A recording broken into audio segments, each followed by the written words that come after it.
This first question is something that a lot of us get from a lot of people all throughout the year and have for decades. How do you know who your patron deity is?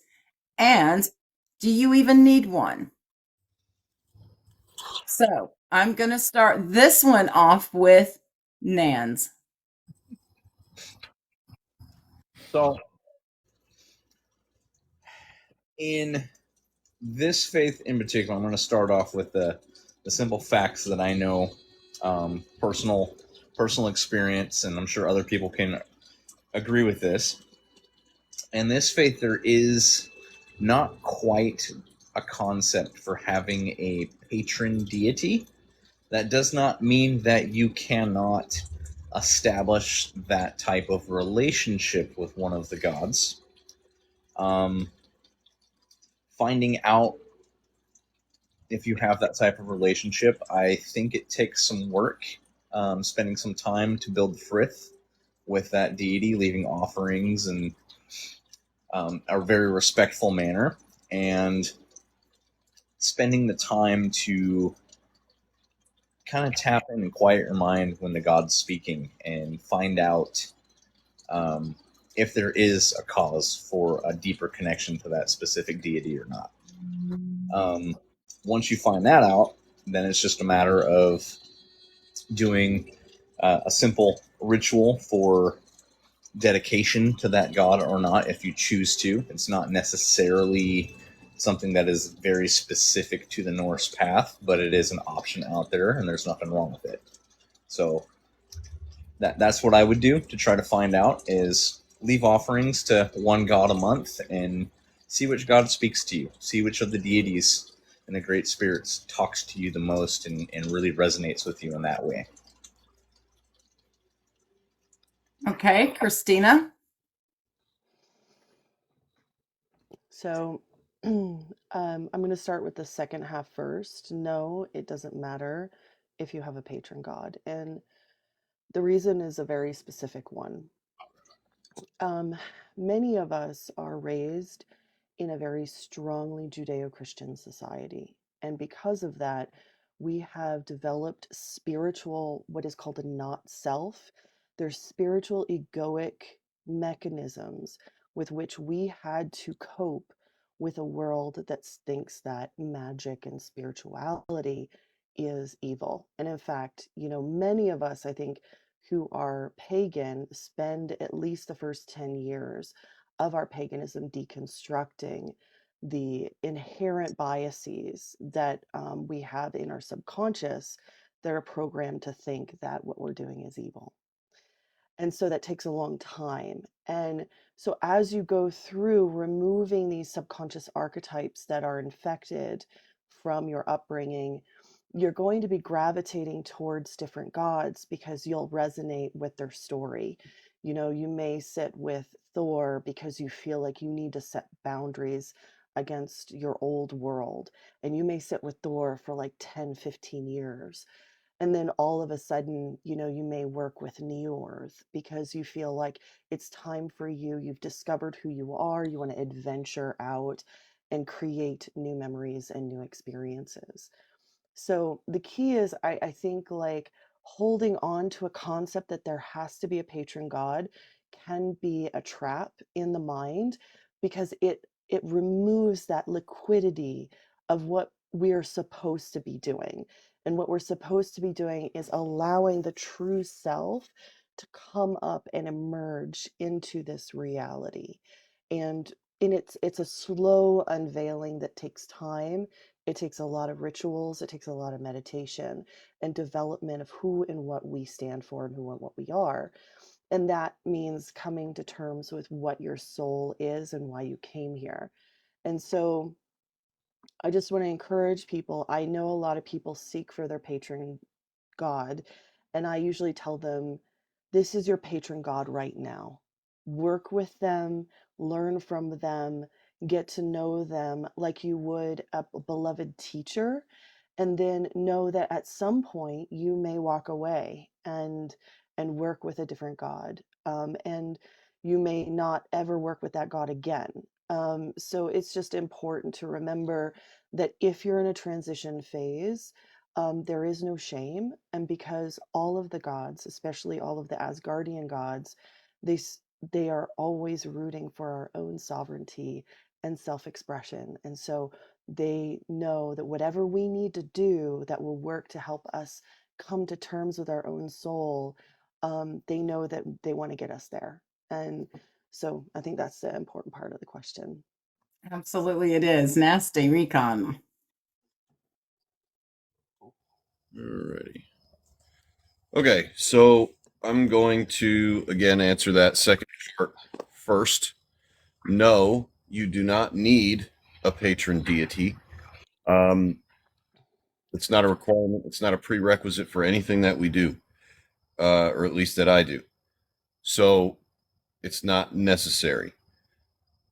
Secondly, how do you know if a particular one is reaching out to you to be a patron deity? Mm. Uh, well, it can manifest that can manifest in several ways. So there can be an affinity to a specific deity, something that aligns their characteristics with your morals, your way of life, things like that, and that kind of leaves that crack open for that doorway to be open to that particular deity. Another way is doing research on the different deities so that you can know when something that after you remove all of the mundane and you are left with the unmundane, you can associate that and attribute that to a specific deity. Again, it doesn't mean that they're your patron. You don't have to have one. And if you do, just understand that there is a reason, season, and or lifetime with these deities. And much like a lot of other things that can be undertaken on this path, things will change. They will alter. You might have one deity or aspect of your path that is your main focus for now. It's not always going to be that way. Same way we do boundaries and things like that. I don't need specific boundaries for absolutely everything. You don't need to have that that specific patron deity in order to be able to practice on your path. Will that deity be able to help you? Sure, of course. But again, it's not a prerequisite in reason, season, and lifetime. Yep, great. I agree with that. I think it's a bit like when people say, "Oh, do I need to have a patron deity?" I'm going, "Great, no, you do not need one. It is not a requirement. That is a personal process for you." I personally don't have one. I work with all of the deities and all the seen and unseen population and all the energies within all the nine realms. I don't pick one just to say, do I have an affinity towards certain ones? Absolutely. I have three that I have a great affinity to. Why? Because it is part of my practice. It's what I live in my spirituality. Working with Frigg has something to do with my day-to-day walk in my living spirituality. Hell, wearing the necklace is for a reason. I'm dealing with a mother who's dealing with terminal cancer. And so having her walk, reason, season, lifetime. Was it always that walk that was close with Hell? No. But when I realized that I was going to have to come to terms with a mortality at some point in my family's life and how to get not someone in your life ready to make that transition and be okay and unafraid, getting right with Hell and having those conversations with her was important for me. So there's that working. Again, it's up to each individual what resonates with them. I do believe that if you stick to just one, think of it absolutely as that reason, season, lifetime, as it bringing out that part of your soul that needs that lesson, that needs that healing, or needs that assistance and understanding and wisdom. Because if you stay boxed in at just one, it's like somebody saying, I don't like chocolate ice cream. And you say, well, why don't you like chocolate ice cream? Because I've never had it. I only eat vanilla ice cream. Well, how do you know you don't like it? How do you know there's not something there for you if you're not willing to keep your mind open to all that is there? And if you stay focused on just one, you need to be able to listen. Is something else calling to you for a reason? There's even with handmaidens, even with footmen. How do you know that it was a deity that spoke to you? How do you don't know that it was an energy or entity or being that came to you in an appearance that your mind took as, hey, that's Odin? Was it really? Because we insert our human psyche into what we think we want to manifest and fit it into a psychological understanding. That's the human condition. So removing the self from all of that in order to just let yourself be. If it naturally occurs, great. If it doesn't, great. It's whichever way works best for you. But I would always encourage someone, don't limit yourself. And I'm going to put a comment that was need approved. There it is. May Okay. I add something? Yes, absolutely. I want to add to something that Nasty said. Um, how you know, sometimes there's a lot of messengers with animals. And so we know that a lot of our gods have animal affiliations, goats for Thor, ravens for Odin, hawk for Freya. And there's lesser known ones that are pretty obscure. But I had a situation in 2021, and it took me about 3 weeks, but after being pooped on by a goose each day on the way into work, I realized maybe I should talk to Frau Holla. So sometimes they will make themselves known via the animals that are coming to your life and either wrecking a lot of havoc or sometimes just being in your face. So Nasty. Something else, like Christina was saying, there's going to be, animal things. But the other thing is, what is your current life situation? What is something that you're going through? Is it relatable to something that we know of historically or in the sagas or something like that, that another deity or individual went through? That is another way to kind of relate and attribute something to a deity. But the ultimate deciding factor,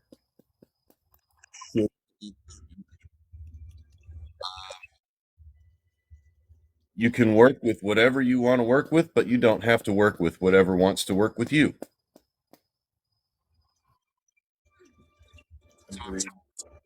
Right there. Nans, anything you'd like to add? Take your time and don't don't rush into feeling like you have to have some big awe-inspiring life-changing moment with one of the deities of the spirits, because it's a slow process to uncover yourself and get that deeper wisdom of yourself, to understand things and the energies that are around you and to build that relationship. It takes time, and don't be afraid for it to take time. How do you eat an elephant? One bite at a time. Nance, you have no idea how relevant that was. That's exactly the discussion that I had with Nasty Recon just a few hours ago in relation to that question. He said it. Same page. Okay, we're going to move on to the next question, which is a bit controversial in the world of Norse TikTok and spirituality in general. How do I learn the runes, and any recommendations? This one gets people all the time. And I'm going to start this one off with Christina.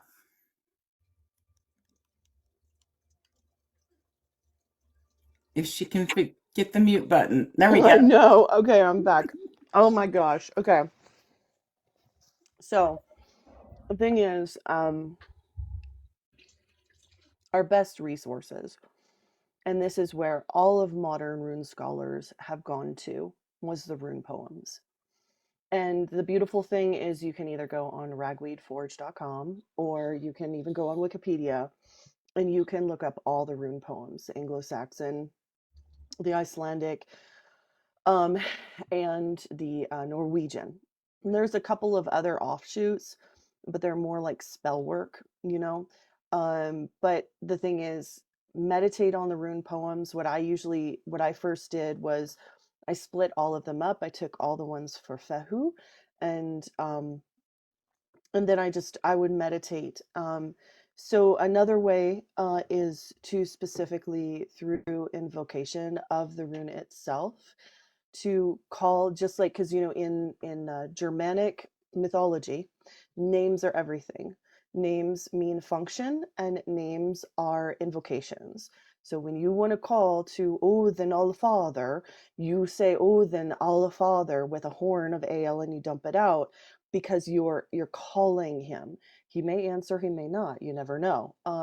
The thing is, when you do that, you can do the same thing with each rune. Fahu, you go, with a very liminal time is really the best time to do some serious magic. So I always recommend right before you go to bed or when you first wake up in the morning, because your brain is in very strong theta states.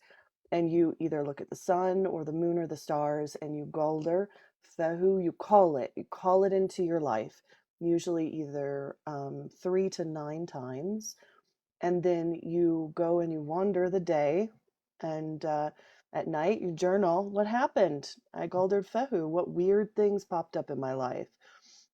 And you'll begin to see that what happens is when we Galder the runes within our throat, we actually become an embodiment of the runes in this material reality.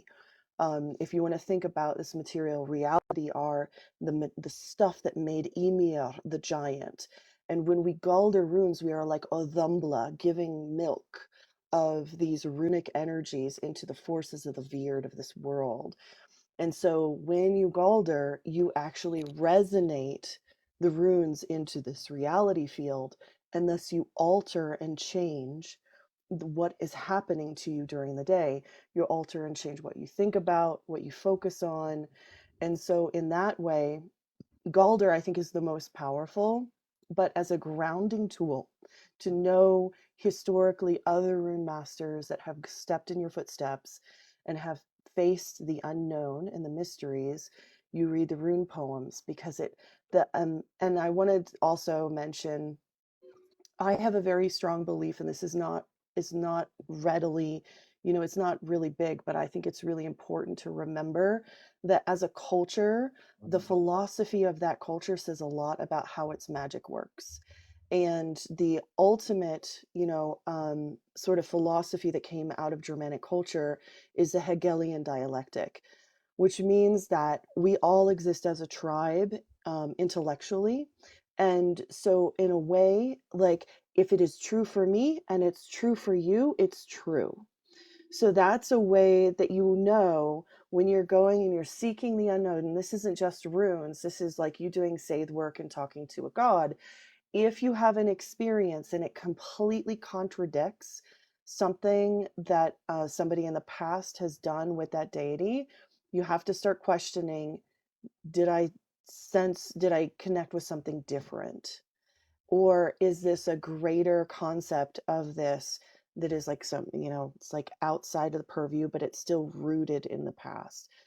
And that's why lore is so important and the rune poems are so important, because they kind of bring us back to the root of our ancestors who stood with those runic sounds, and they connected with the gods with the runes.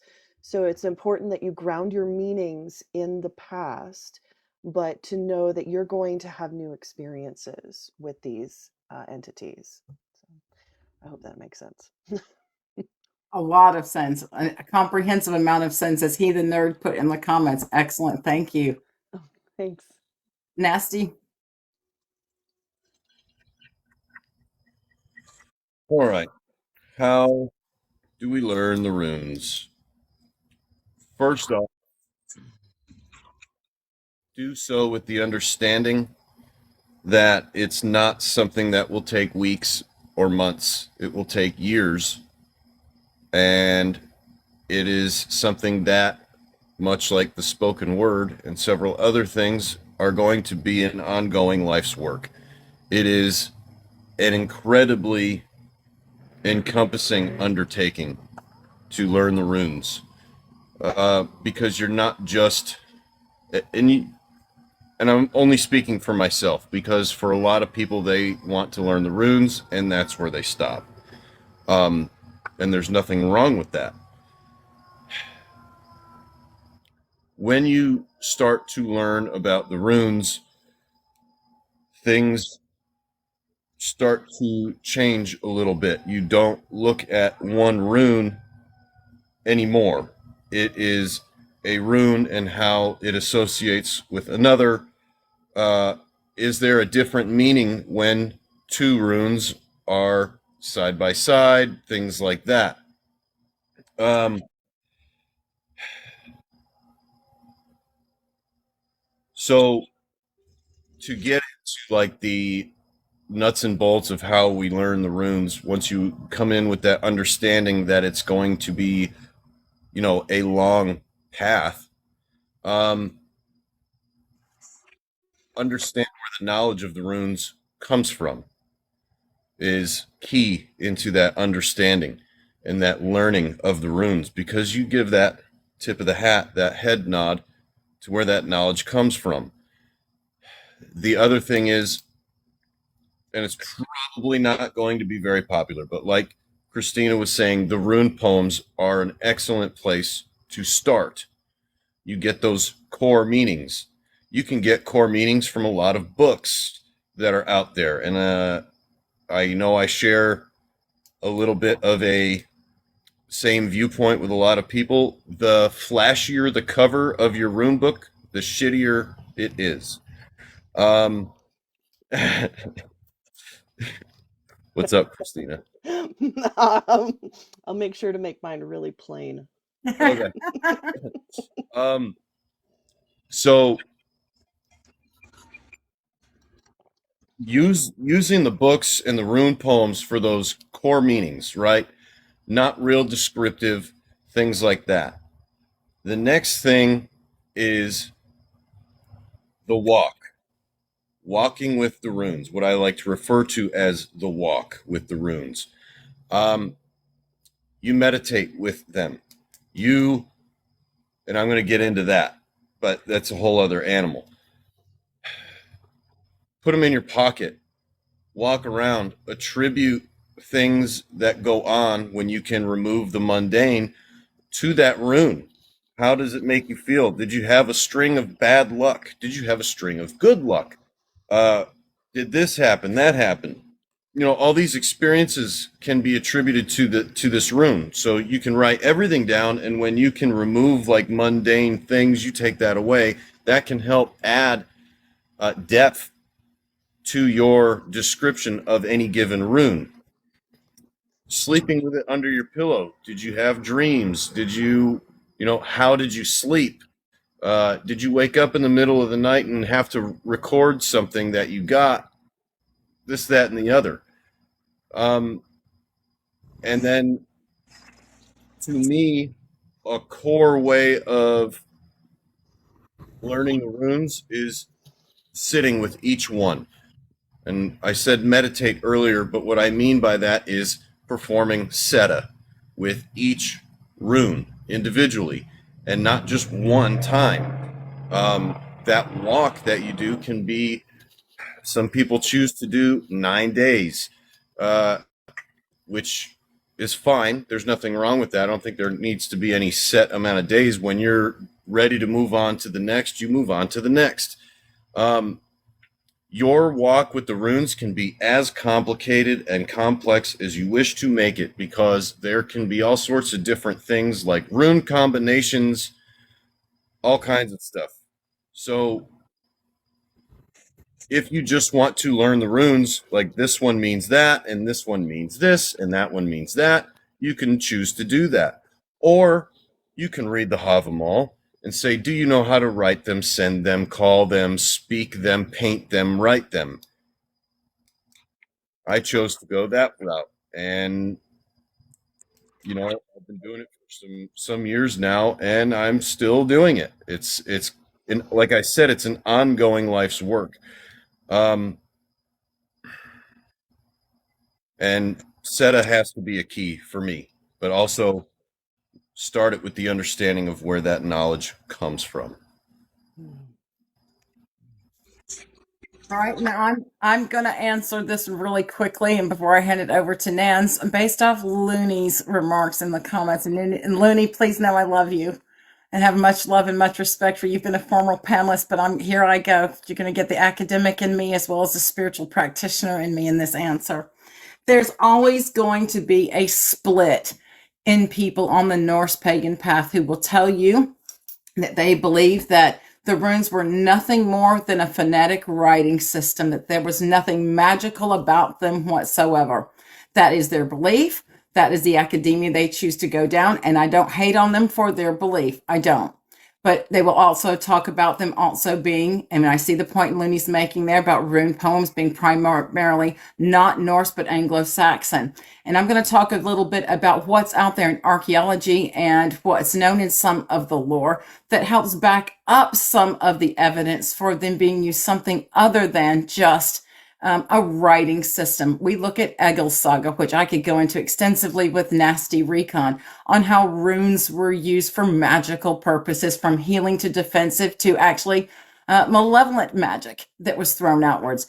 That's one of the examples we have. If you want me to go to archaeology, I'm going to talk about the Breaktiates, and I'm going to talk about Alu and Tuatua that are written on them as magical formulae and what they were used to invoke in protection. I'm going to talk about the Nordendorf fibulae. I can add all you want there to counter that, but it's never going to make somebody who doesn't believe that they don't hold any magical or divination purpose to them believe that it's gonna. And I don't crap on someone for that. That is their path, their way, and their decision. There will always be that split between those people who use them for something spiritually deeper and those who look at them as strictly a phonetic writing system based on what's just on the rune stones. But I'm going to add a tale of caution. This even goes for my advice. We only know as much as we know today until that next archaeological find is found. And if there were to be something found tomorrow, how many people can go, oh shit, I was wrong. It wasn't just an alphabet after all, was it? Or is a magical practitioner like myself going to go, oh shit, it wasn't a magical practice. It really was just a written language in phonetics. But I'll also go back to the Havamal. Would Odin have asked us to read them, write them, paint them, send them, call them, if he expected us just to use them as an alphabet? Send an alphabet? That's very different. And if we look at the rune poems and the descriptions, and it talks about how they're used, the descriptions of the runes and how to use them is in those rune poems. But if you want to look at it from an academic point of view, you can go, that's esoteric. And that's cool. There's no hate on that. I respect that from somebody, but I will always counter that with archaeology. And I'll leave it at that. Nans. Also, oh, sorry. Go ahead. No, go ahead, Christina. I was just going to say, and I sat in Har's Hollow, and I learned the runes from the mouths of men. So it's in the Havamal. Odin sat and he heard the runes. Now, yes, he could have been hearing each phonetical consonant and vowel of his language, or perhaps maybe he was hearing the hidden mysteries in the sounds of what people were saying. Exactly. And I don't think we can, if we're going to cherry pick in that way, are we cherry picking the sagas and the skaldic works and the Eddic works that talk about the use of runes? We can't cherry pick. And that's cherry picking. That's cafeteria picking through which ones we want to say were strictly phonetic and what it could not possibly be magical, when we know in things like, again, look at Egil's saga, look at the Breaktiates, look at the magical formulae that were put in there for protection that archaeologists state. So again, back and forth. I didn't let Nan speak. I interrupted. Now, so you're going to have to hang on 2 seconds. I got to give Nan his 2 cents worth because I know how. I'm going to go at this from a very, very, very personal, deep personal place, from things that have been passed down to me from my family from Iceland and Norway, in a very specific family practice with the runes. What helped me learn to use them the way that I use them, because I don't just use them in Galder, I use them in a very specific type of Galder. And first, learning what they meant as a language and what those language definitions meant was key for me in my practice and what I was taught, to being able to harness the energies of the memories that they bring forth. So when I do rune work and I'm doing Utaseta with the runes, I cast them in a circle around me, and as they fall to the ground, I galder their individual names as they lay that way, and the energies that spill from that verbal galder comes from the heart, comes from the soul, and that brings forth messages from my ancestors and my guides, as well as spirits like the Landvetter and the gods and things like that I'm trying to communicate with. And I galder them over and over and over and over again until I'm beyond that point of in a trance state, and the runes are speaking through so I can see. And they literally, for me anyways, they literally bring forth memories, things that have happened within my life. And if I'm doing a Utraseda rune reading for somebody in the fashion that I do them, it's not that I'm reading the individual runes based off of what a book would tell me that they mean. I'm reading them based off of the energy that is coming forth from the memories that are tied to that person in that moment. And that is something that not everyone who practices the runes does, and that's okay. But to tap into these things and to learn them in that fashion, I would say taking your time and really focusing in on each of the individual runes and meditate on them for the memories and the emotions and the things that they bring up for you, and write those things down. And then as you spend an entire 6 months on a single rune, meditating on it and finding out deep within yourself what that rune speaks to your soul from those memories and those emotions, then you fine tune it down to the ones that are the most prominent out of those emotions that come forth for the individual rune. For me personally, I have 5 to 6 definitions and 5 to 6 meanings that are tied to the runes in that way. And each of those meanings could change depending on who I'm talking to or who I'm involved with within the energy that's coming through. It's not going to be the same exact meaning for every individual that I'm doing working for or doing a reading for. So I would say if you want to learn the runes in that aspect, take some time and slow down and really get to know yourself and get to know your own energy and your own emotions and why you have those thoughts. And then spend some time trying to connect the runes in that fashion, one at a time. And don't be afraid or alarmed if they don't talk to you, because sometimes they don't. Sometimes they choose not to speak to people in that way. Sometimes people just aren't meant to hear them, and that's perfectly okay. It doesn't mean there's anything wrong with you as a Norse pagan.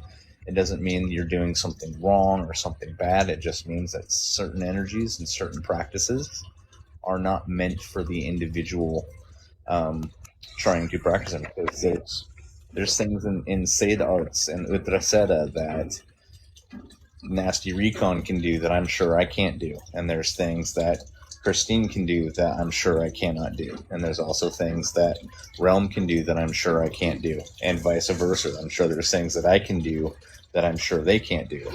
So don't get discouraged. The biggest thing is don't get discouraged just because something didn't work or is not speaking to you, because there's always going to be something that comes along within those practices that you are able to tap into, and you are going to be able to achieve those things. And find many teachers, take many different advices, and look through every avenue you can possibly find when studying these things and learning them. And yeah, there's going to be a lot of people who say they're only a verbal communication thing. They're only an alphabet. I agree to that to a certain extent, but I also know that they speak to you in a much deeper way, because I personally believe that the runes that were sung to Odin as he was hanging from the world tree were the language of the soul. Quite literally, I believe that what fell from him was literally the language of the spirit, the language of the soul in the cosmos. That's beautiful. That's beautiful. And I think there's something to be said that there is. And again, Looney knows me. I've had Looney as a panelist. And he does look at it from that academic side, which I can respect. Yes, we absolutely know that it was used to convey messages. between individuals. But if you're going to take it into a living spiritual practice, and this is a conversation I've even had at one point with some of the archaeologists that are on this app that are willing to talk about death and archaeology of the Norse age and the Bronze Age peoples, and about the difference between what is found versus how it was actually used, the anthropology of its use. How was it used in practice and spirituality? And those grave and material goods speak volumes. And if we're just looking at the book of linguistics, we're missing out on the archaeology. We're missing out then on the anthropology and the human story, the human archaeology and the human anthropology that go into what was in that day-to-day life, not just the practice. If someone came down to find the remains of humankind, 1,000 years from now of us, and they saw our alphabet and they said, oh, wow, they had a written system. They had an alphabet from A to Z. Check it out. They used it to write and to communicate with each other with. Words have power. We put our alphabet together to make words. Those words have power, whether we use those words to hurt another soul, to uplift another soul, to bring tears to someone, to bring laughter or comedy or joy to them. Those words have power. What is magic? The use of those energies and that voice and that frequency and vibration to create a thing within ourselves and within others. The self-talk that we do to ourselves with those words and that alphabet. So I always will defer to that. Christina, you had your hand up first. I just wanted to add that, we're not alone in creating a mystical experience of language. The Vedic, there's a lot of Vedic mystics in India who worship the sounds of Sanskrit, and they believe that each sound and each letter has a spirit, as well as the Sephardic Jews. I mean, a big part of Kabbalah is learning the meaning and of each of the letters in the Sephardic, alphabet. So this isn't an uncommon thing. It's actually around the world. There have been many cultures that have created mystical spiritual paths on the sounds and the letters of their language. Absolutely. Nasty.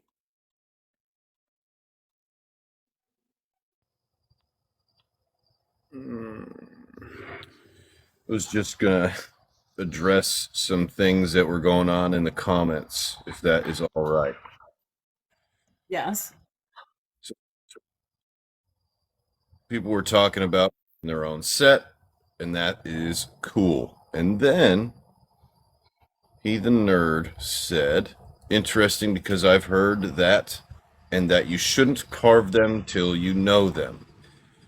On that, I wholeheartedly agree. You are not going to completely know them until you start carving them and then associating them. It's kind of like this balance. Do I need to have some sort of understanding of what it is I'm writing before I write it? Yeah. Otherwise, I'm putting it down there and I have no idea what it means. The same thing with learning to write English when you're a kid. You can write these words, but if you don't have any idea what it means, it doesn't mean anything to you. And it's just there, and you look at it, and it's these scribbles on this paper. Same kind of thing with the runes. That's why we talk about trying to learn this stuff before you start getting into the more, at least what I consider to be the more esoteric practices of them. Can you carve them? Sure. But I think that when you write them, it goes into that part of that learning phase. Is there a phase that comes before writing them out? Absolutely. Is there a phase that comes after? Absolutely. And far be it for me to tell somebody how they should walk with their runes, or anything like that. It's just personally, I think there's steps that have to be taken in order to make sure that it's done properly and that you understand what it is you're doing. Was their alphabet different? Actually, their alphabet, the runic alphabet, predates the Roman alphabet in its completion, I should add. Yeah, only in its completion. And I'm going to add one last thing before we move to the next subject, because we could go on this forever, because this is one of those great topics that brings out academics, it brings out spiritual practice, it brings out so many different elements, which is good to have those open conversations from those different points of view. And I think that's absolutely important. When you mentioned, Lenny, you're mentioning comparative theology. That goes right along with migration studies and theological origins. And you can't dismiss the fact that certain things have theological origins and have migration origins that come with the initiation of where a belief system began and then how it changed under different nodal points, different customs and traditions, whether they were seaside, landlocked, mountainous, and they decide, I'm going to go with this practice. I'm going to move my ours over to a little bit of these deities mean more to me. These practices or these ceremonies or rituals mean more to me. It is a form of comparative theology, but it goes right along with migration studies and theological origins. And those studies are done in relation to all spiritual paths and within the runic work and along with the Norse path.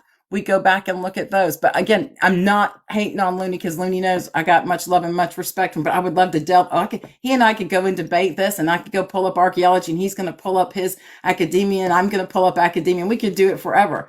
The thing is, you don't have to believe that runes hold anything other than a written phonetic language belief. No one's telling you have to.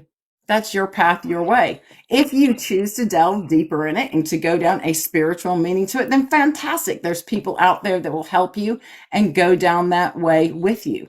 It's your choice. You've got all those options. And that's valid comments that Looney's making. I'm glad he's making, because there'll be people out there who don't think they have magical purpose. Listen to Looney. If you don't and you think they do have some magical or deeper purpose, then you have different points of view. It's for tools for you to take with you or not. Your choice. Yeah. Yeah, and it's true, academics also believe that our gods are merely fairy tales and that they never existed. So, I mean, we get to choose to be heathens and we get to believe in magic, or we get to believe that all of it is fake and we're just, having a fun cosplay. And so we get to be whatever we want to. And this is, after all, our choice. So you're right. Absolutely. Personal choice. Now we're going to go into the next lovely subject, which is, we get this a lot. When you're starting new on your path or just beginning, you've just begun on it, what do you do with your time? How do you best use your time when starting out exploring your path as you begin? And I'm going to start with Nance, because this is a question he brought from people who asked him. What I try to tell new people to the faith who are just starting off on their practice before they get into any of the actual practical practice of the spiritual practices, like trying to go and do ritual and things like that. I mean, being involved in ritual and seeing it is great. It's a good first step to give yourself an idea of what energies you're going to be working with and what calls to you. But I always recommend spending a lot of time really searching and soul searching for who you are, deconstructing the past behaviors and making yourself right. Getting your spirit and your soul parts aligned and working on really understanding that deeper aspect of who you are before starting any journey into any faith. This goes for any faith. And then when you're getting into a specific practice or a specific faith, obviously learning the literature and reading about the gods is a good thing to do, but I would not base all of your practice and all of your spiritual focus on the literature. I would base it more on going and building that relationship with people who are in that culture and in that religious practice, and spending time building frith with people and getting to know people in it, because you're going to learn more from your communication and your relationships with people about the gods and from the gods through them than you're going to learn from any book that's out there. The Eddas are wonderful, they're great, but when you're talking about a evolving and living spiritual practice, the only way to do so is to be involved. And the best way to be involved is to communicate with others, build friendships with people, talk, socialize, and let yourself be immersed in that part of the spiritual practice, because when you focus heavily on the Eddas and the literature, you miss the most important part of the practice, which is the spiritual side. And that comes from connection with people.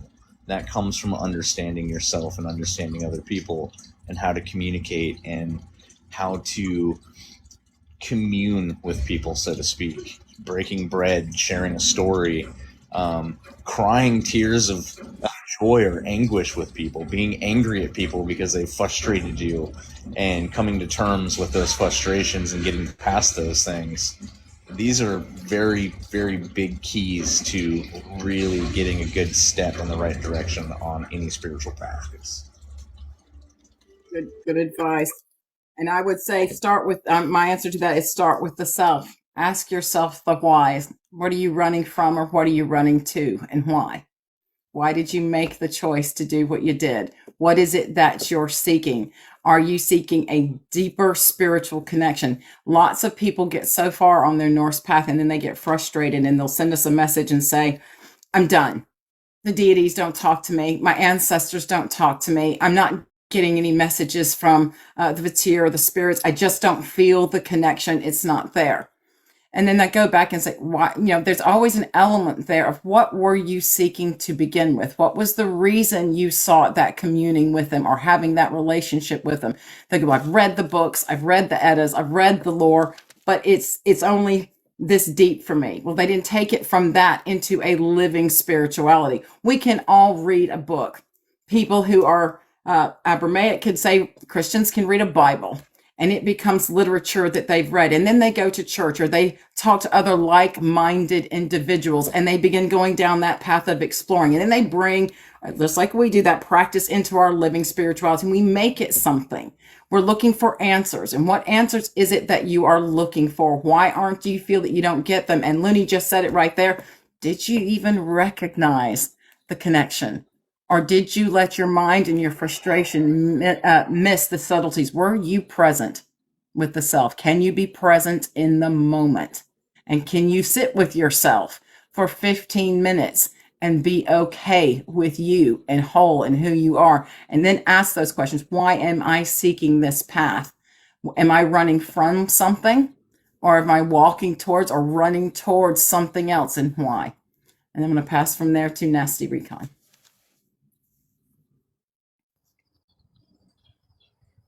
All right.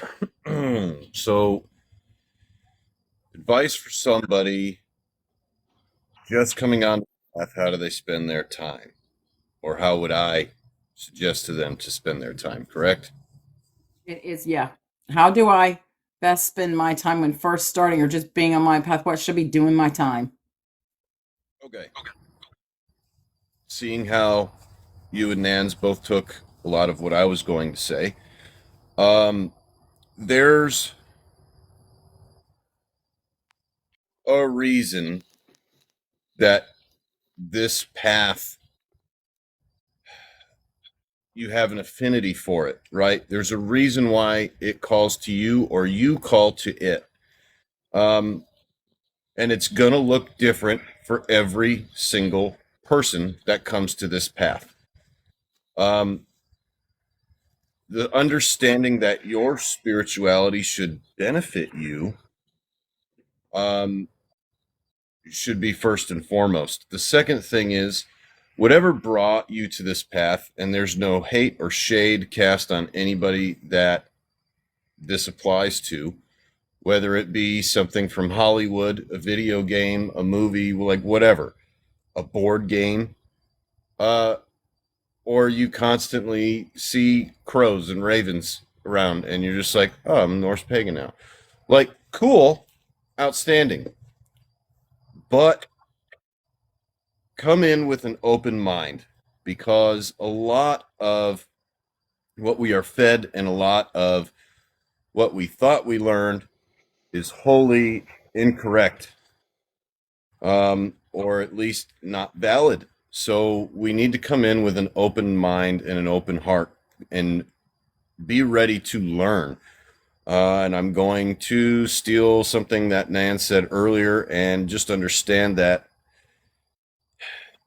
again, this is something that you can make it as complicated or in depth as you wish it to be, or as you will it to be. And just understand that if you want it to be more complicated, like what does your spirituality look like to you? One bite at a time. There's going to be a time to go down rabbit holes. There's going to be a time to, uh, delve deep into certain subjects, aspects, and things like that. But when you're first starting out, take your time. Don't inundate yourself and become fixated on so many things, because you're gonna burn yourself out, and it's gonna be like too little butter scraped over too much bread. So take it slow and just do one little thing at a time, and then gradually increase that, or gradually increase the things that you want to look at or aspects that appeal to you, um, so that your spirituality does work for you. Just understand that, if you do want it to be like this complex thing, that requires a lot of work. And first and foremost, that work must be done on the self. That's, yep. Christina? So this question is kind of complicated for me because most of the people who I teach have been heathen for a long time, and they come to me to learn either Scythe or rune magic. So I would say if I was meeting somebody who was heathen at the very beginning, I would just hand them a lot of books and just say, spend a couple of years reading. Just get, like, live the stories, really find out how these stories apply to your life, travel with Thor as he gets his hammer back, go with Odin as he gets betrayed by his grandson in the Gribna's Mall. Take those stories, walk those walks with the gods through story and through the narratives, read the sagas. Then, if somebody wants to come to me and learn Scythe for the first time, I usually explain about the 9 realms. And so right now we are human and we live in Midgard. And if you think of Midgard as the center, and there are 8 realms outside of this center. So you start with the realm that you're in. And so if you're a beginner Scythe, you start with understanding everything that you need to know about Midgard.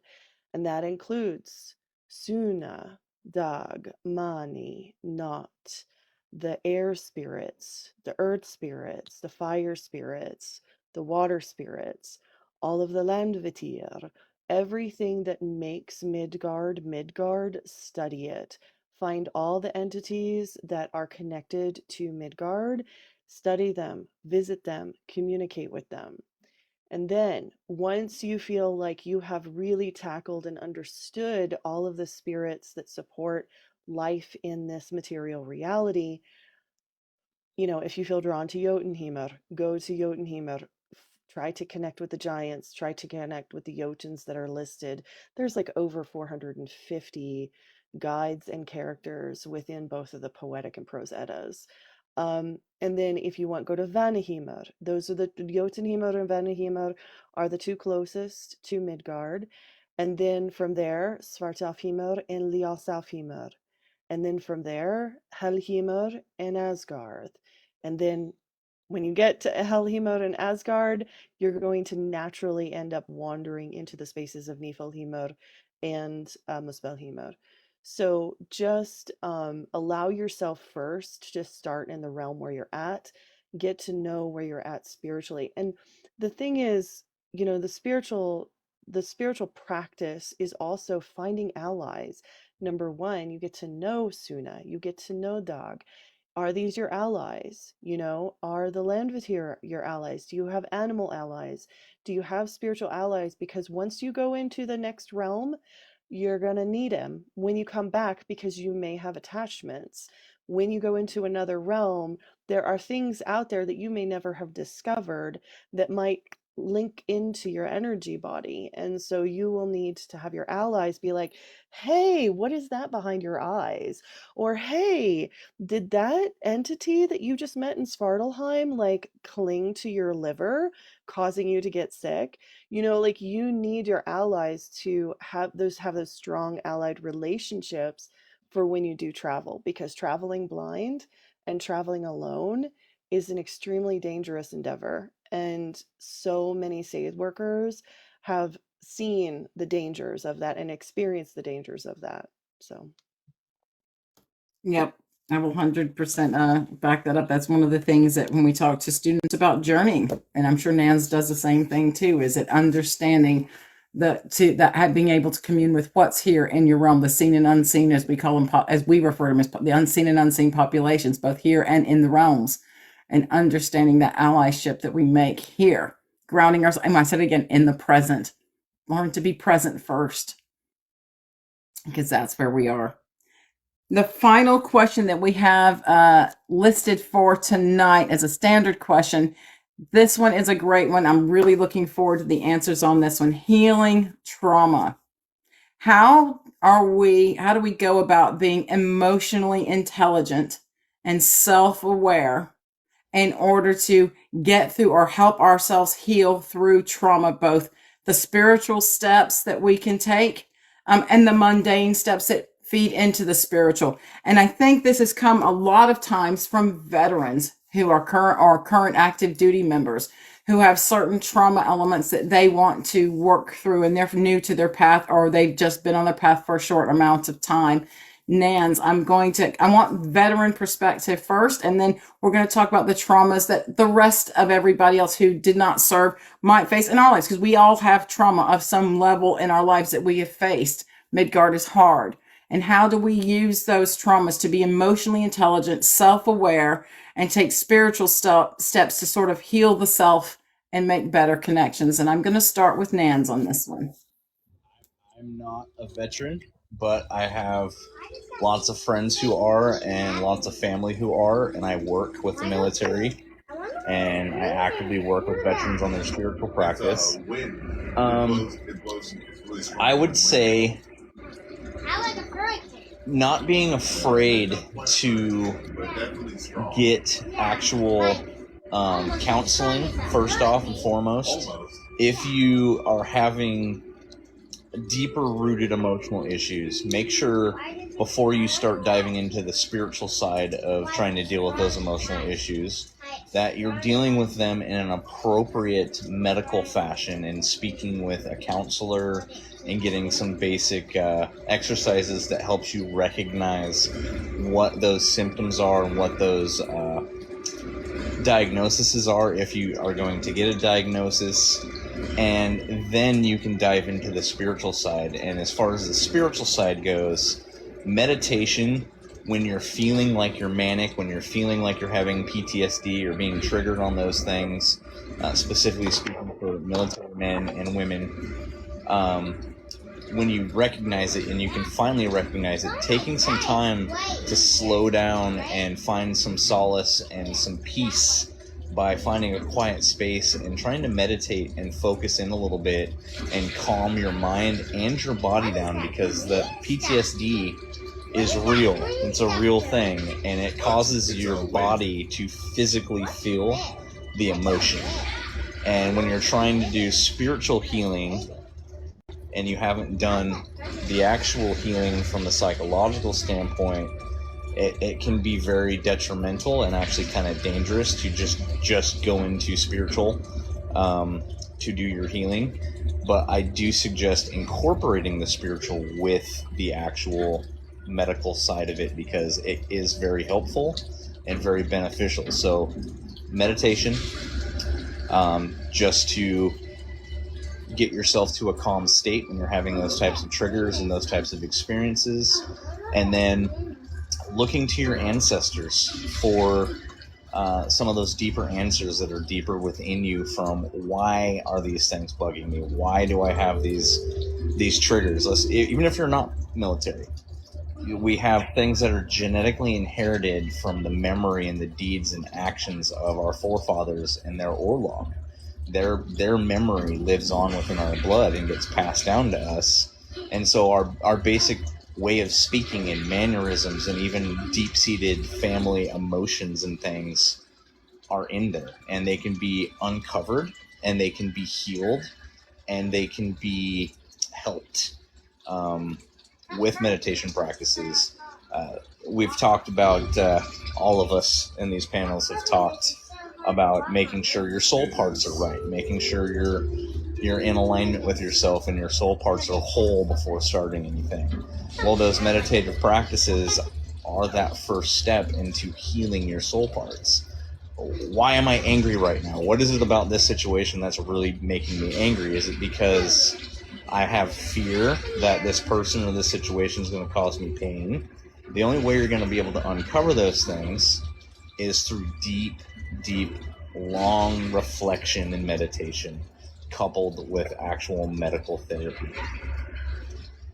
Thank you, Nans. And now, Nasty, I'm going to put you on the spot as a SAVE practitioner and as a combat veteran, about those traumas, and especially things like survivor guilt. And I'm going to put you a bit on the spot here because this is something in our practice we talk about a lot because we're together, we can. And we have people that come to you all the time that are veterans and talk to you about that and those conflicts within. What would be your recommendation on how to be emotionally intelligent and self-aware to support yourself with aside? And we know the medical steps absolutely are the thing that is hugely important, but also spiritually, how would you recommend from a personal perspective from yourself? All right.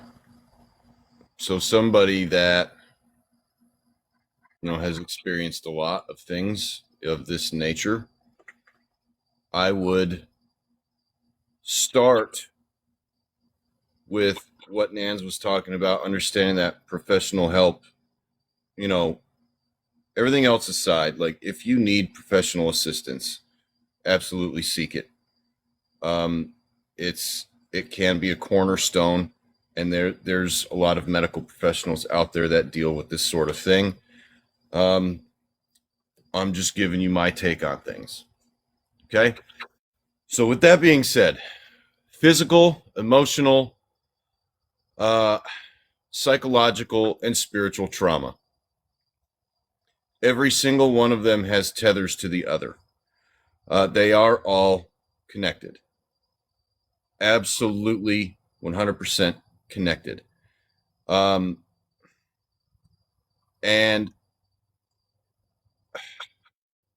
if there is going to be any ground made on some sort of trauma, there has to be the understanding that my triggers are not the responsibility of others.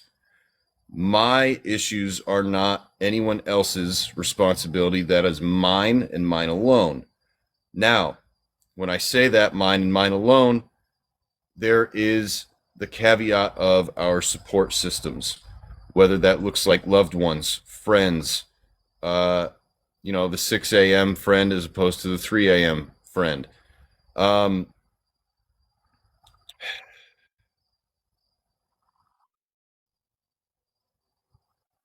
And understanding that one of the ways to work on it is we've said it this evening several times, being comfortable with the self. Can you sit with yourself? Because that is where that trauma lies. My trauma doesn't lie within realm, or it doesn't lie within Nan's. It lies within me and my soul parts. It is my responsibility to acknowledge, understand, work through, and work on. The main thing as far as trauma is considered,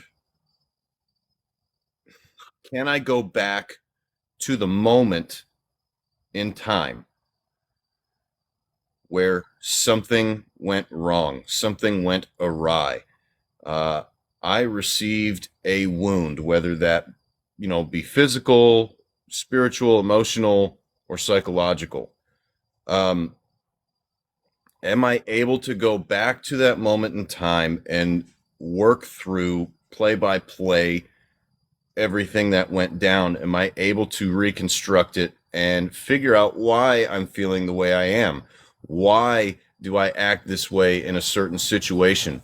Am I actively putting myself in certain situations where I know I'm going to be triggered? I know that trauma response is going to come up. Am I part of the problem, or am I doing something to actively work on my own traumas? Because again, it's my responsibility. It's not anybody else's. The other aspect of it is, if I am unable to go back to that place in time, it may not happen, it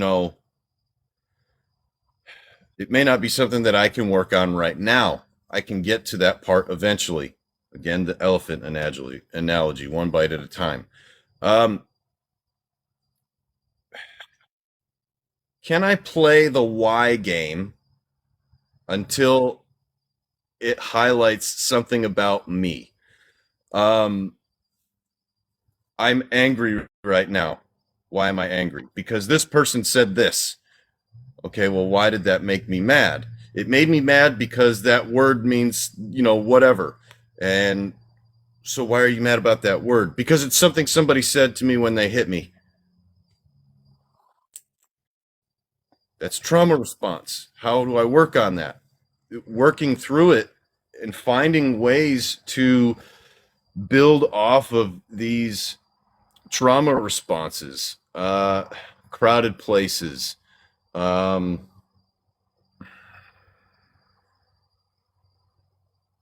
don't know. What's another one? Give me some random thing. Walmart. So eventually, I'm going to be able to be comfortable enough with myself and the place that I am to attempt to go to, let's say, Walmart. Let's say Walmart is my trigger, whether it be the shitty music they play, or, all the people, the noise, the way they organize their shelves, whatever the case may be, right? Eventually I'm going to get to a place where I can go with a support system. Don't ever go by yourself. With a support system, and feel it, experience it, gain a little bit of exposure to it after I've worked on it, right? Come to terms with certain things and understanding why I'm acting the way in certain situations. Because eventually it's going to become old hat. And not every single trauma response is going to be like that. There's some things that you may feel for the rest of your life. But are you comfortable with it? And are you able to have accountability of it and not push it off on somebody else? Thank you for that. And one of the ways to work through trauma would be purpose. Sometimes when we get trauma, we lose our purpose. We lose that internal motivation to be what we are. And your purpose may change. Again, reason, season, lifetime. My purpose might have changed due to a trauma event or something of that nature. Can I reconstruct myself off of that purpose, the newfound purpose? Because that is what is going to help guide me through. Whether it be to help others, or start a nonprofit, or become a shaman, or whatever. Or what? Even raising a family, Yeah. caring for a loved one. So it can look like many, many different things. but that purpose is key in helping wade through those waters. Thank you for that. And as always, thank you for your service very much. I think that when we go through some trauma responses, we lose a part of the true self. The true self is the part of us that existed when we had thing, and Nasty and I spoke about this in regards to trauma responses from veterans. Go back to that emotional intelligence is going back to a place. Imagine a moment in time, whether it was in your childhood, a couple of years ago, before service, after service. If you're a person who's had trauma recently from not being in the military, go back to a point in time first that you can meditate on and remember. And I'm going to give an example. Standing out in the middle of the snow in the middle of the night where there's no one else around and it's complete silence, and you were a kid and you just watched the snow fall through that traffic light or the street light that was there, and you just you alone, no questions, no jobs to do. Just for 5 minutes as a kid, you stood there before everybody got up, messed up the snow, and the noise of the world came out, and you're in perfect quiet and perfect peace. If you can bring yourself back to that centered moment and then work forward from there to the place of trauma, start at a good point. Don't just go back and try to jump into a place of trauma and say, I must address this now because this is my problem. Find a balancing anchor. Find a place of peace first. Find the true self first, and then start working on where that trauma is, and allow yourself the grace. Allow yourself the grace. It's not about removing all trauma from your life. That's never going to happen. We're going to have traumas of different kinds and different manners all throughout our lives, but it's learning to have it be there, honored, mourned, grieved, and then moved into a place of healing so that it's not walking on top of you for the rest of your life. And so instead, it is a part of you that you are able to manage in your life now and in your future part of your life and your spiritual path, and even your family, your work, your friends, relationships, coworkers, everything around you. It's making it be present, but not omnipresent. And it doesn't overwhelm, where it becomes respected and appreciated and dealt with. But you're able to not, it's that one wolf that Nasty always says is, are you feeding the wolf, or is the wolf feeding off of you? And that's a self-awareness. You have to come to the conclusion that either that trauma is feeding off of you, or you are allowing it to feed when you're able to, without causing greater damage or the being consumed of the true self. Christina.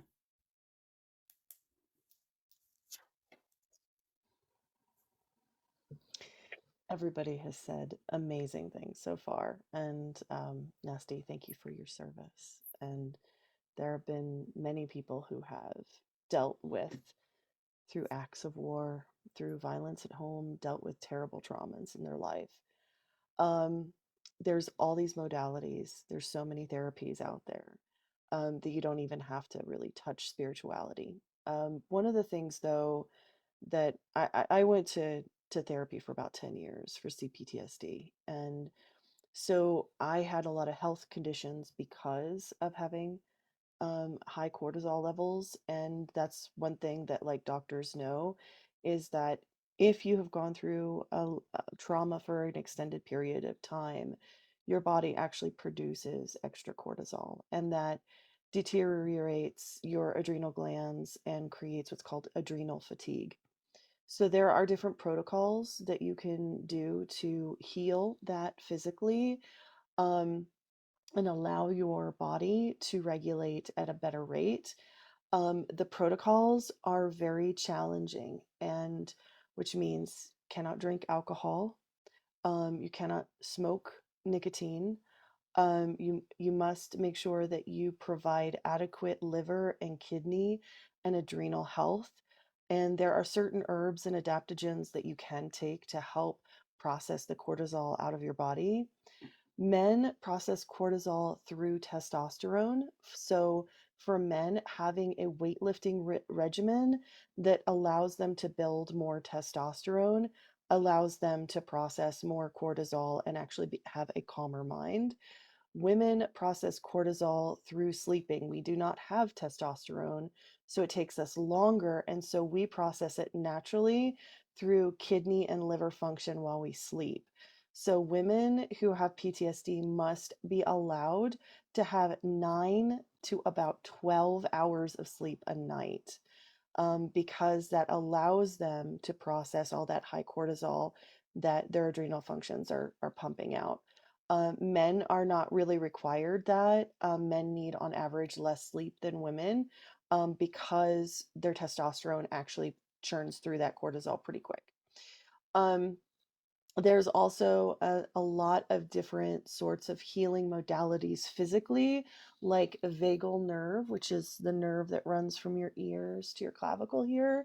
There are different types of lymphatic massages that you can do to release the vagal nerve.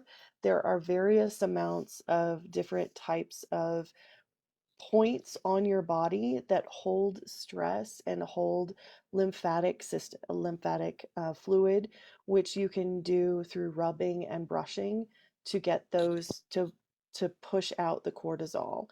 And also, I will highly recommend having a healthy diet with high fiber and a lot of vegetables. And the reason why I say this is because it is known that biologists know that the microbiome within our gut actually regulates our emotional stability. And so if you're already emotionally dysregulated from PTSD attacks and from memories, you want to make sure that you have the healthiest colon as possible. And that means eating really good fresh fruits and vegetables, eating less processed foods, less sugars, and really eating natural as possible with a lot of wild crafted herbs. And so a lot of our mass marketed, and one of the things I'm really big in Colorado here is I'm a part of a lot of foraging groups, because a lot of our mass marketed foods are monoculture farming and they have very little mineral profile, and you can supplement that through foraging in your local area. So having a healthy body gives you a healthy mind, and they're both in tandem. And one of the problems I think that a lot of Americans have is that we don't look at the quality of nutrition and how that is connected to our mental health states. And so it's my little spiel about health. No, it's a thing. It's definitely a thing. Is there anything nasty or Nans you would like to add in? Oh, good. Nans, you good? I don't know if you can touch the thing because I think you may be dealing with a little one now. So thank you guys so very much. That has completed the standardized questions that we had set forth for this evening. If you have a question that you'd like to ask down in the comments, or if there's anything that either Nasty Nans or Christina think of that they want to add to anything that's been covered already, now is the time for that. And please don't be afraid to ask a question as long as it's in keeping with the theme of the evening. I just want to add to everybody, with your spiritual practice, wherever you are in your spiritual practice, whether you're just starting off or you've been on it for 35 years, there's always something to learn. So don't feel bad if you don't know everything. And also, it's not a race. Take your time. Make sure you're getting things completed and you're at the next level or ready to start the next level before you jump into the next level. A lot of times I see people come from maybe Wicca or a Hellenic background or Christianity jumping into Norse paganism, and the first thing they want to do is, I want to learn the runes. I want to learn Seder. I want to be a Vola. And if you don't understand yourself and your place within the cosmos and the cosmology of this spiritual practice, and you don't understand the basic concepts of this spiritual practice, you should not be trying to jump to level 20. You might be able to do that in Mario, but in the real world and spiritual practices, it's not advised to do that, because you'll end up so lost along your journey and so confused and possibly even psychologically or spiritually damaged. So it's not a race. Take your time. And I'm gonna second that because I know we all have seen people who thought they were really good practitioners that have tried to do something to assist another individual, whether that was soul retrieval or otherwise, and that went terribly wrong. And that ends up being a lot of therapeutic work by a licensed professional, not only for that practitioner who messed that up, but also for that individual they were trying to help. And you're not helping someone else by half arsing it and doing it because because you think you can do a thing doesn't mean you should do a thing or that you really truly can do a thing. And it's all right to be humble. I have gone through a certain thing in my spiritual practice that I've wanted to get to and figure out. I've worked on it all my life through all my practice, and I only attained that element of what it is I wanted to understand this year, 54 years old, before I got it. And I've been working on it since I was 13. Don't hate on yourself. Don't think it has to be you're going to go from one level of this and you need to be this or this or this or be able to have this ability or have this connection. Everybody's path is unique to them. We are not all built exactly the same. There's some standardized things that we can do to help one another, but your walk is going to be your walk. Your path is going to be your path. And don't hate on yourself if you can't do something the way someone else is. If you can't do to set up and receive messaging and connect with the fatir at the same rate someone else because who's been on the path. Don't measure yourself against another. Measure yourself as giving yourself the grace to be you, to be uniquely the soul that you are. Nasty.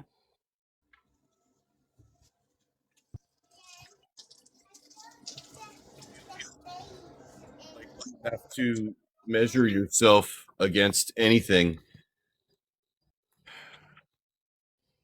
Measure yourself against yourself. Are you better than you were yesterday?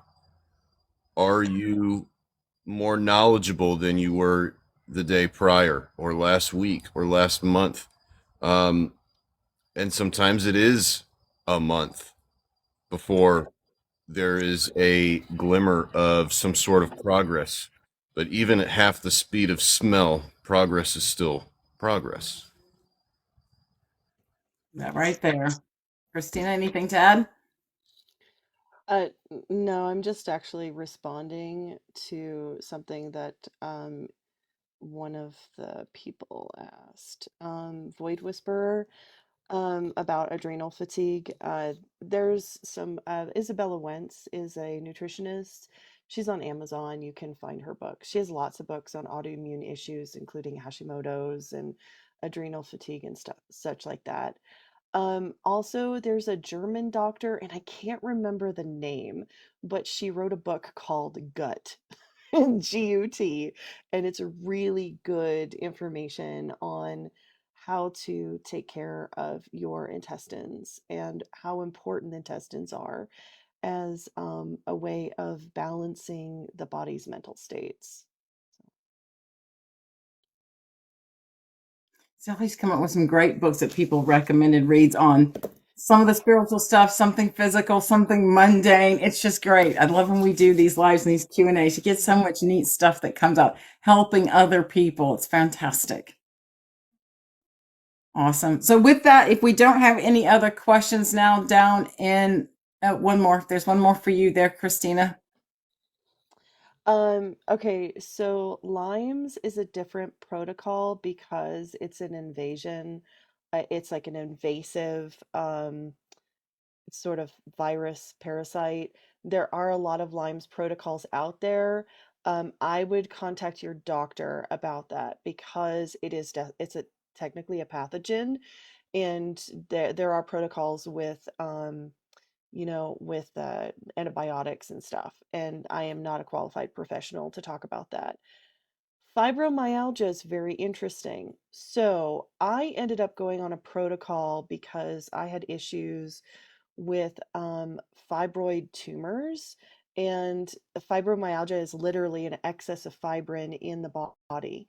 And I was I was part of a permaculture collective back in Ohio, and I came across a healer who told me about this wonderful enzyme called serapeptase. Serapeptase is the enzyme that comes from the mouth of a silkworm. Silkworm cocoons are actually made out of fibrin, out of what our scar tissue is. And so if you go on a serapeptase protocol, usually about 3 to 6 months, you have to take serapeptase on an empty stomach and you can't have any food within 3 hours. So it's kind of challenging because you got to like get up and first thing in the morning, take your serapeptase, and then you can't eat for a couple hours. But if you do that, trust me, every keloid scar you have will melt, every fibroid tumor you will melt, and you will not have any fibromyalgia symptoms. But the protocol is intense, and you have to also take a really high dose. So that's my thing about fibromyalgia. I think that in the West and the East, they treat fibromyalgia in Chinese medicine. They do not do that in the West. They don't have as many healthy protocols in the West here. And I think because of the challenge of, it's very hard to take this protocol. So, for just before TikTok yells at us, none of us are medical professionals. Please speak to your medical provider before starting any new medical treatment or protocol. Let's just put that out there. Yes. Just for TikTok safety's sake. We are not physicians. Yes, Nestle. Just going through the comments here. I feel I've learned more in the last few months than I have in the last 10 years. And that is from Sentinel. So, that is amazing for you, first of all. But secondly, make sure that if you do have a period where things are accelerated, and there's going to be periods where you're learning stuff so fast and things are just clicking, and there's going to be periods where it's like, I feel friggin' stagnant. Embrace those periods when you are learning so much so quickly, but don't overburden yourself. Don't learn so much so quickly that you miss all of the little things in between, because that's what the path is about. That's why we call it the path or the journey, because we all get to the end. We're all going to get there. But what happens to you, and what do you have to look at, and what can you notice on the way? Don't clutter the mind so much with so many. It's like I think of it as nerve endings. Your nerve endings in your body stretch out and go everywhere. There's loads of them. There's networks of them everywhere. And if you're casting that network out everywhere and you're just dipping into little pieces of everything that you're getting on, learning about the Norse path and Norse paganism as you go, you're firing all over the place.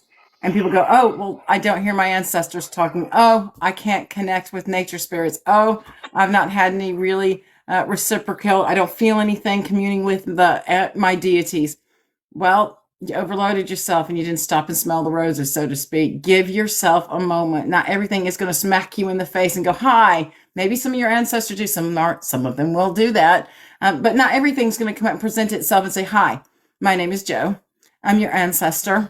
I'm 5 generations ago. Let's sit down at the living room and have a chat. It's not going to happen that way. You're going to miss some of the beautiful subtleties that are all around you if you're trying to flood yourself with, I must have answers now, because it doesn't work that way. You don't get to demand. It's an ask and a gift. I like how you view your path, heathen nerd. It's very accurate. I want to add, is it okay if I add something? Yes. A couple of things. Number one, I think that one of the issues we have in paganism is that we have a carryover of shame from Catholicism, in that we think that it is all about knowing the scriptures, knowing the lore, knowing all of the things that exist in the mythology, in the religious system. And then once you know it all, you're a priest or you're a hierarchy. You know, this exists in our society. I mean, it's the same reason why we have, you know, the whole like Catholic education system informed our education system, our college education system. And so we have this built into our psychological network of like, I must know everything. And yet, and yet before Christianity, before universities, before we even wrote, people were worshiping our gods, and they were not concerned with knowledge. They were concerned with being. They were concerned with experience and development. And so if you think about like a Stone Age ancestor that was trying to discover the mysteries of the unknown and travel to other realms, they would go as like a trip, like a journey, like a hunting journey. And then you also have to remember our bodies are, most of us have ancestors that originate in a northern climate. So, Northern Europe. Very few of us who practice this have tropical ancestors. And there are, like, I'm not saying that you have to have northern ancestors, but our bodies are hardwired from our ancestry that we live on a cyclical basis. And so in the spring, we're very, very active physically. In the summer, we're at the height of our activity physically, and we are concerned with material matters. And then it heightens in fall because that's when our ancestors would gather all of their crops and their herbs. And then once you hit the first frost, then our ancestors would go into the long halls and they would share stories and they would meditate and they would talk about spiritual things. And so actually it's the winter months in which we learn the most, as our ancestors would have learned the most spiritually in the winter months when they were sharing stories in the long hall, maybe practicing magic, maybe meditating, maybe sharing magical knowledge with each other. So, and then what would happen is they would have all winter to converse and talk, and then they would go out on occasional hunting parties, come back and share more stories. And then in the spring it would start all over again where it was more focused on the material reality. So you have the light half of the year, which is, you know, the part of us, you know, the warmer months where we are more focused on physical. How can I feed my family? How can I rebuild my hut? How can I, you know, rebuild the dam? You know, make sure I do all the fixins. And then in the winter months was all this spiritual time to meditate and reflect. So you have to remember our bodies are built like this, it's ancestral. And so I often teach my students that when their Scythe will excel come Yule. Yule is a very powerful time for Scythe to really grow. And then right now it's in a real big growth period. And then it'll start to wane once we get to like around May. And that's when we'll start be focused on summer. Now, and I'm sure the people who live in the southern hemisphere might have a different, they might have a different cycle, but for the most part, our bodies are attuned to the natural reality around us. So our Scythe as well is going to be attuned as well. So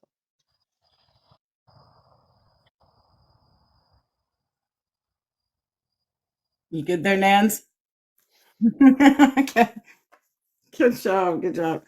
Okay. Any questions left from the comment section before we round up this session?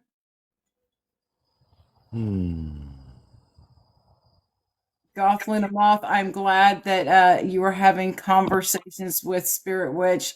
She's giving you some good advice there. And please do, she said, reach out to her. Please do. Don't ever go without a support network. Reach out if you need assistance, please.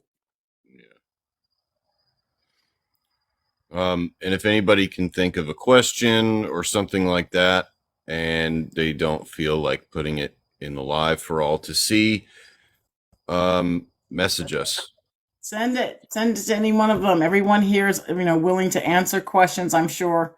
If you don't want to put it down in the comments, we will be doing this again in a couple of weeks' time. We skip a week and we'll come back a week because He the Nerd has been doing this during the week, and we want to be able to catch Heathen Nerds lives for his Q&As, at the same time being able to catch this at another time. So we're trying to coordinate and make sure that we can all attend and watch what he's got going on, as well as having this one too. So again, much love and much respect. Thank you, Nans. Thank you, Christina. And thank you, Nasty Recon, for being here. Wishing the great Mad Hattress relief from that horrid migraine she's dealing with at the moment. And everyone in the comments, everyone who joined, we appreciate your presence and for being here. Yes, Nasty.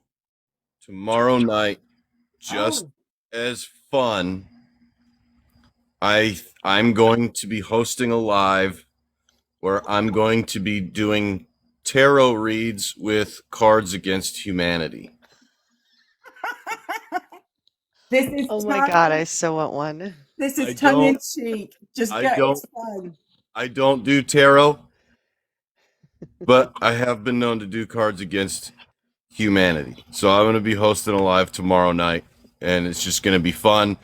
And comments are going to get you a reading, and I'm just going to have two decks. The first deck is going to be the first set, and the second deck will be the second set. So I said, you earned a follow. It's going to be interesting. And, yeah, so that's just as a fun thing, nothing serious or anything like that. It's good. We were discussing this. We've discussed it a few times. We said, a lot of stuff we talk about is quite serious and quite spiritual. And we thought, and he said, what about doing a tarot read, but with like Cards Against Humanity? And I went, echo. Drinks and Cards Against Humanity. Adult beverage and Cards Against Humanity time. Spiritually, let's just have fun, learn to laugh, enjoy the moment. Like we always say, be present, find the Wunyo in your life. Join in. Again, thank you all for making these lives and these Q&As a very safe space for everyone to come in and feel welcome and included and able to ask questions and even challenge questions and come from different perspectives down in the comments. That's what it's about, having those conversations respectfully with each other and being able to share the knowledge. Again, until our weird or our earthler meets again, as always, I wish you all blessings again. Thank you, Nasty. Thank you, Nans. And thank you, Christina.